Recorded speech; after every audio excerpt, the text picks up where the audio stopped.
Selamat datang di Beetle Channel, semoga kita bahagia. Jangan lupa subscribe, like, komen dan share agar channel ini semakin berkembang. Terima kasih. Novel Kekuasaan dan Kekayaan. Bab 85 SD. 86. Bab 85 Harta yang terkubur di bawah tanah. Saat itu hampir tengah hari dan mendekati istirahat makan siang. Li Qing meminta Dong Suebing untuk pergi ke kafetaria bersamanya. "Suebing, apakah kamu punya pacar?" "Hah? Pertanyaan ini lagi." Sejak hari Dong Suebing memasuki biro, setidaknya 4 orang telah menanyakan pertanyaan yang sama. Dia tidak ingin membahas pertanyaan ini. Itu karena dia belum pernah berkencan dengan siapapun sebelumnya dalam hidupnya. Ini bukan sesuatu yang bisa dibanggakan. Tapi dia harus menjawab apapun yang diminta atasannya. Dong Suebing tersenyum canggung dan menjawab, "Belum. Aku harus fokus pada pekerjaanku dulu. Pacar bisa menunggu. Aku tidak terburu-buru." Ini jelas bohong. Saat keduanya berjalan keluar dari gedung abu-abu, Li Qing tertawa, "Aku harus memarahimu karena itu." Dong Suebing tertawa. "Pekerjaan adalah pekerjaan, dan Anda tidak dapat menggunakannya sebagai alasan untuk tidak mencari pasangan." Li Qing merasa sedikit bersalah karena salah paham dengan Dong Suebing sebelumnya, dan dia ingin menasihatinya. "Kamu masih sangat muda dan telah dipromosikan menjadi wakil kepala kantor urusan umum. Orang-orang akan berbicara di belakang Anda dan tidak senang dengan promosi Anda. Saya tahu Anda mampu, tetapi usia Anda masih menjadi masalah. Itu sebabnya Anda harus mendapatkan pacar dan segera menikah. Jangan tunda." Petik 2. Telah menikah. Mereka sampai di kafetaria, dan Li Qing menepuk punggung Dong Suebing. Pikirkan sendiri, jika Li Qing tidak memberikan nasihat ini kepada Dong Suebing masih tidak akan memikirkan masalah ini. Memang, jika dia sudah menikah dan berkeluarga, dia akan memberi kesan kepada orang lain bahwa dia lebih dewasa dari sekarang. Ini akan mengatasi masalah usianya, dan itu akan baik untuk karirnya. Tapi Dong Suebing tidak tahu harus tertawa atau menangis. Di mana dia bisa menemukan seseorang untuk menikah? Dengan siapa dia harus menikah?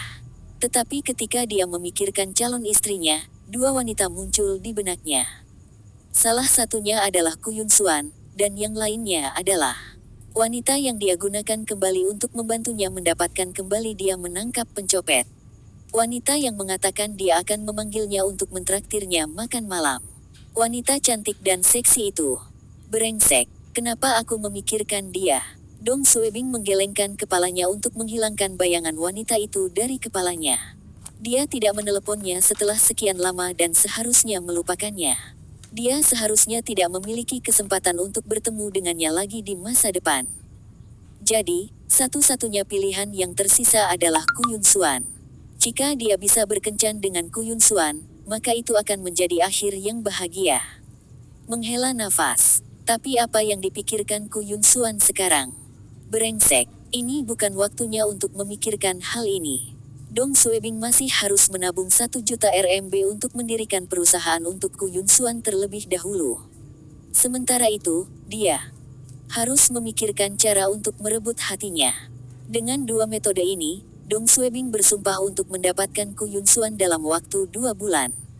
Itu benar, hasilkan uang dulu. Bahkan jika bukan karena Bibi Xuan, Dong Suebing juga ingin memiliki lebih banyak uang untuk dirinya sendiri. Mobil, hadiah, rumah, semuanya butuh uang. 2 tugas terpenting sekarang adalah menghasilkan uang dan merebut hatinya. Pagi selanjutnya, udara terasa kering dan dingin. Daun-daun kering berserakan di sepanjang jalan setapak.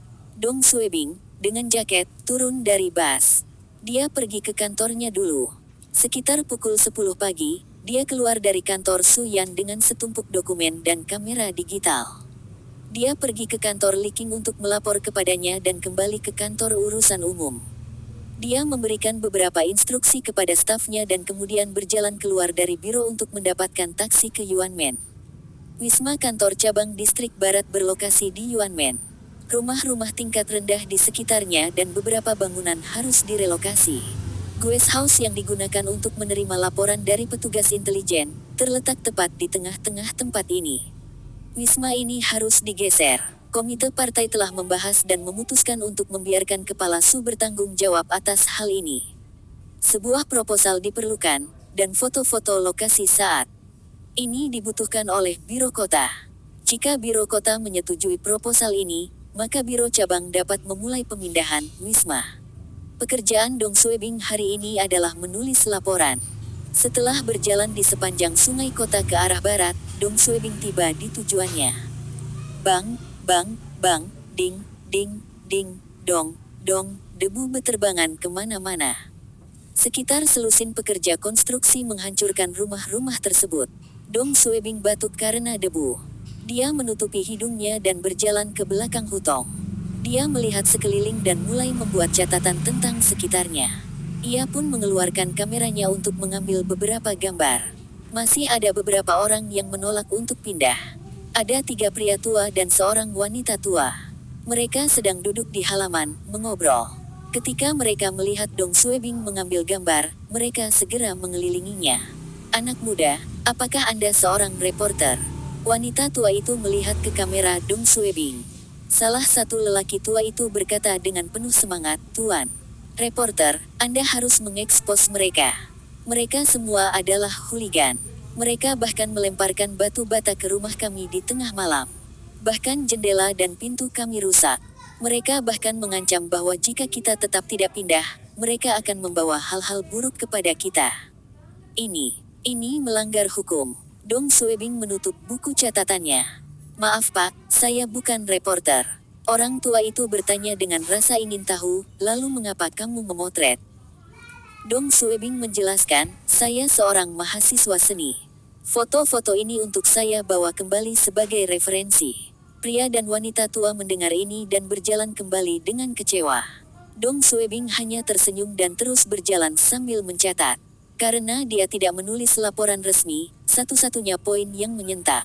Dia ingin menyelesaikan pekerjaannya dan melakukan perjalanan ke Panjiayuan atau pasar barang antik Silihe.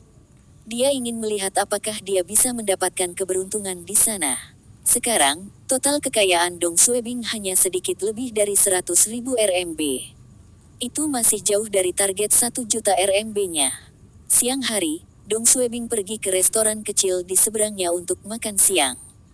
Dia berpikir jika dia harus mengikuti ahlinya nanti di Panjiayuan, dia bisa menggunakan kembali menjadi 1 langkah lebih cepat dari ahli. Menghela nafas, tetapi tidak banyak ahli di sekitarnya.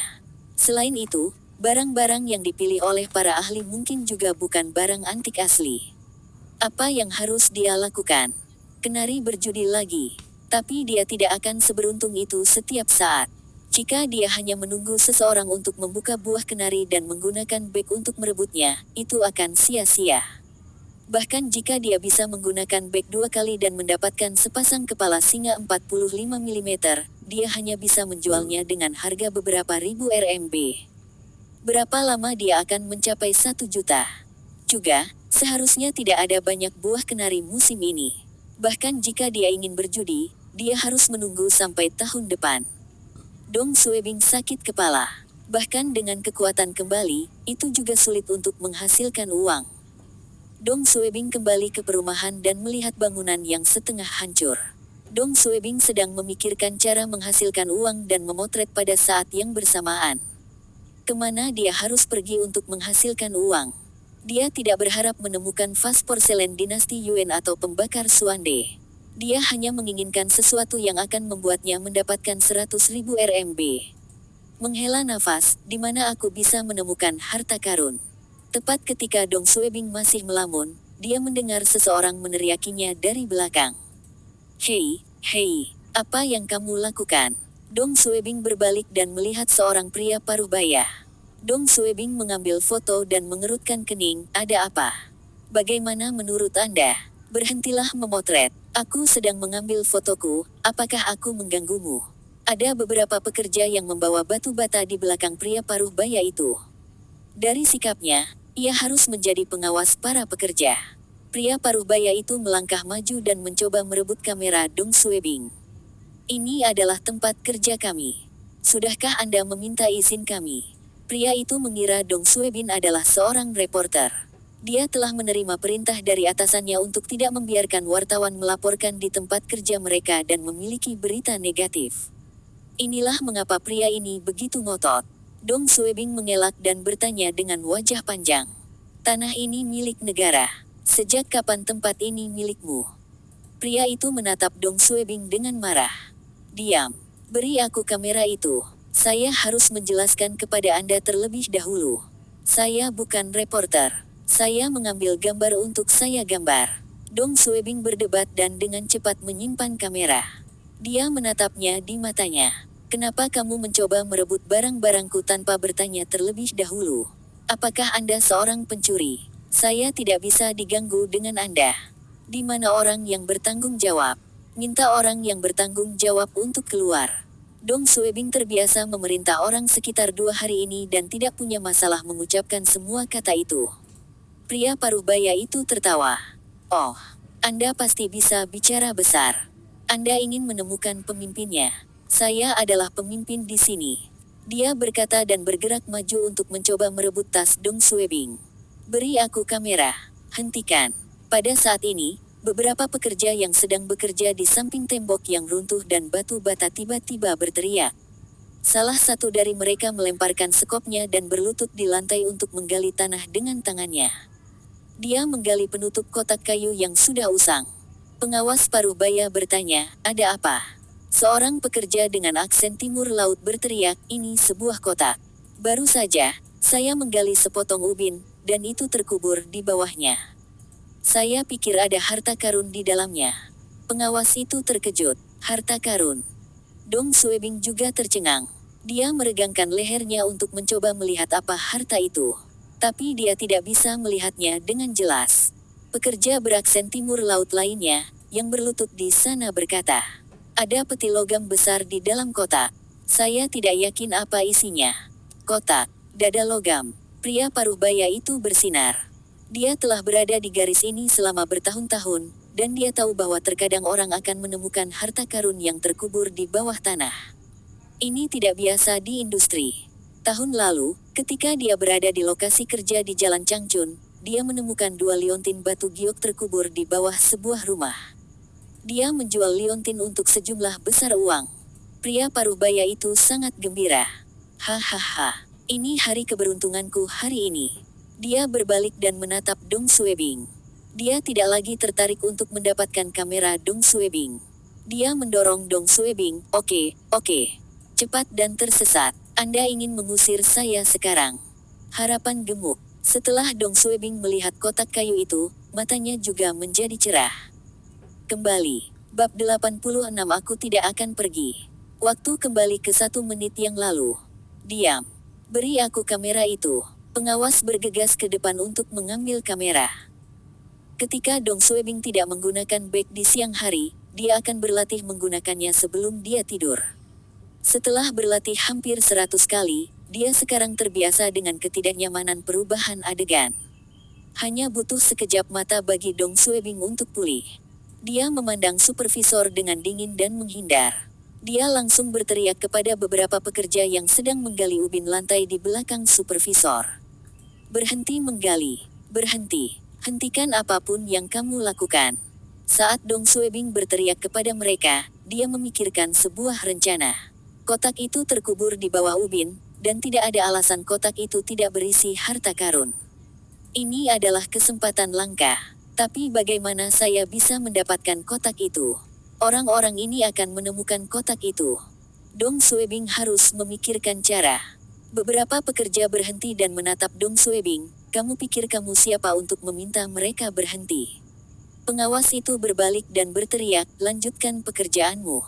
Para pekerja saling memandang dan melanjutkan menggunakan sekop mereka untuk mengangkat ubin.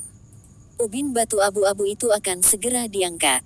Dong Suebing cemas dan sedikit kehilangan fokus. Penyelia mengambil kesempatan ini untuk merebut kamera dari Dong Suebing. Pengawas mencoba menghapus semua foto, dan Dong Suebing berteriak dengan marah, kamu memintanya. Dia tiba-tiba mendapat ide. Dia merogoh tasnya dan mengeluarkan kartu kerja barunya dan melambaikannya di depan supervisor. Apakah kamu tahu cara membaca? Lihat ini dengan mata kepala sendiri. Apa? Pengawas akan menghapus gambar ketika dia melihat ke atas. Itu adalah pemegang kartu kulit hitam. Ukurannya hampir sama dengan SIM. Sebuah lambang nasional perak dengan kata-kata "polisi" dalam bahasa Inggris dan Mandarin tercetak di sampulnya. Kartu kerja itu memuat foto Dong Suebing, namanya, dan penunjukannya. Biro Cabang Distrik Barat Keamanan Negara Kota Beijing, Wakil Kepala Kantor Urusan Umum. Tentu saja, Dong Suebing menutupi detail pribadinya dengan jari-jarinya saat dia mengangkat kartu pasnya. Dia hanya menunjukkan kata-kata "keamanan negara" dan "wakil kepala". Pengawas tercengang, "keamanan negara". Dong Suebing menunjuk para pekerja yang mencoba mengangkat ubin lantai batu. Berhenti bekerja. Para pekerja takut pengawas akan memarahi mereka, dan mereka mengabaikan perintah Dong Suebing. Pengawas paruh baya pulih dari keterkejutannya dan dengan cepat berteriak, "Apakah kamu tidak mendengar apa yang dikatakan petugas itu? Hentikan apapun yang kamu lakukan sekarang." Petugas. Para pekerja bingung. Supervisor mereka masih mencoba untuk merebut kamera pemuda itu, dan saat berikutnya, dia memanggilnya seorang perwira. Tapi mereka semua patuh dan berhenti bekerja. Mereka menjatuhkan alat mereka. Bang! Ubin batu yang terangkat sekitar 30 derajat jatuh kembali ke tanah. Supervisor menggosok telapak tangannya dengan malu dan tersenyum, "Pak, saya sangat menyesal. Saya pikir Anda seorang reporter." Dong Suebing merasa lega bahwa dia telah mengendalikan situasi, dan dia ingat sikap kasar supervisor terhadapnya sebelumnya. Dia marah.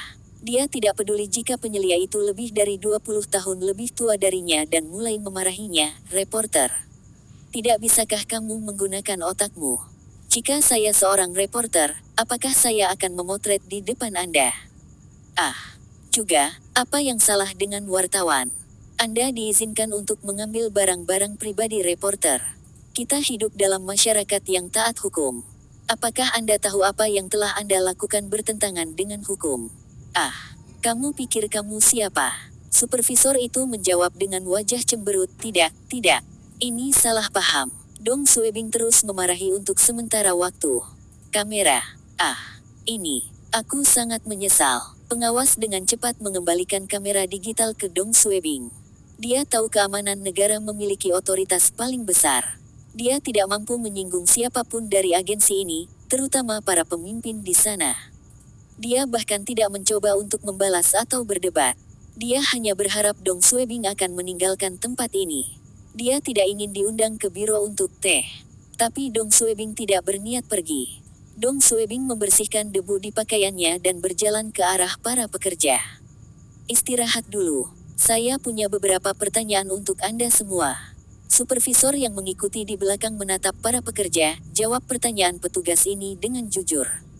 "Apakah kalian semua mengerti?" Dia gemetar di dalam. "Seorang petugas keamanan negara ada di sini. Apakah dia di sini untuk menyelidiki suatu kasus atau dia di sini untuk menyelidiki tentang saya? Ini tidak seharusnya. Saya hanya memanen beberapa penduduk yang keras kepala yang menolak untuk pindah. Saya tidak melakukan apapun yang membahayakan keamanan nasional." Para pekerja memandang Dong Suebing. Dong Suebing berdeham. "Apakah Anda semua melihat seorang pria tinggi dengan kulit gelap berusia 40-an di sekitar sini?" Semua orang menggelengkan kepala. Atasan itu merasa lega ketika tahu bahwa bukan dia yang diperiksa. "Pikirkan baik-baik." Para pekerja menggelengkan kepala lagi. "Kami tidak bisa mengingatnya." Dong Suebing terus berpura-pura, tingginya sekitar 1,9 meter dan berambut pendek. "Saya rasa tidak." Pekerja dengan aksen timur laut menjawab, "Kami fokus melakukan pekerjaan kami setiap hari dan tidak memperhatikan siapapun di sekitar sini." Pengawas juga menambahkan, "Pak, saya juga tidak melihat orang ini di sekitar sini. Apakah dia melakukan kejahatan serius?" Dong Suebing mengabaikannya, dan supervisor itu tersenyum malu. Maaf, aku seharusnya tidak bertanya." Dong Suebing melihat kondisi ubin lantai dari sudut matanya dan bergerak satu langkah ke depan. Dia berhenti tepat di ubin lantai batu itu. "Baik, kalian semua melanjutkan pekerjaan kalian. Jangan beritahu siapapun tentang apa yang saya katakan kepada Anda." Supervisor dengan cepat menjawab, "Jangan khawatir. Kami tidak akan mengatakan apa-apa." Dong Suebing mengangguk dan mengeluarkan buku catatannya untuk melanjutkan mencatat lamarannya. Pengawas itu memandang Dong Suebing dan bertanya-tanya mengapa petugas keamanan negara ini tidak pergi. Apa yang dia tulis? Dia bertanya dengan hati-hati, Tuan, mereka masih bekerja, dan di sini sangat berdebu. Pakaianmu akan kotor. Dong Suebing tidak mengangkat kepalanya dan menjawab, tidak apa-apa. Saya akan tinggal di sini. Supervisor itu tersenyum dan menatap para pekerjanya. Dia memberi isyarat kepada mereka untuk melanjutkan pekerjaan mereka. Seorang pekerja mengambil sekop dan melihat ubin batu tempat Dong Suebing berdiri. Dia membuka mulutnya dan hendak mengatakan sesuatu ketika pekerja lain dengan cepat menyeretnya pergi. Para pekerja pergi bekerja di bagian lain rumah. Mereka terus menghancurkan rumah itu. 1 jam berlalu, dan Dong Suebing masih berdiri di sana. 2 jam berlalu, Dong Suebing masih belum pergi. 3 jam telah berlalu, dan Dong Suebing masih ada di sana. Hari sudah gelap, dan supervisor serta para pekerja berkemas dan pergi dengan peralatan mereka. Perut Dong Suebing keroncongan, dan kaki serta punggungnya sakit. Dia melihat sekeliling dan memastikan para pekerja itu tidak akan kembali sebelum melepaskan kakinya dari ubin lantai batu.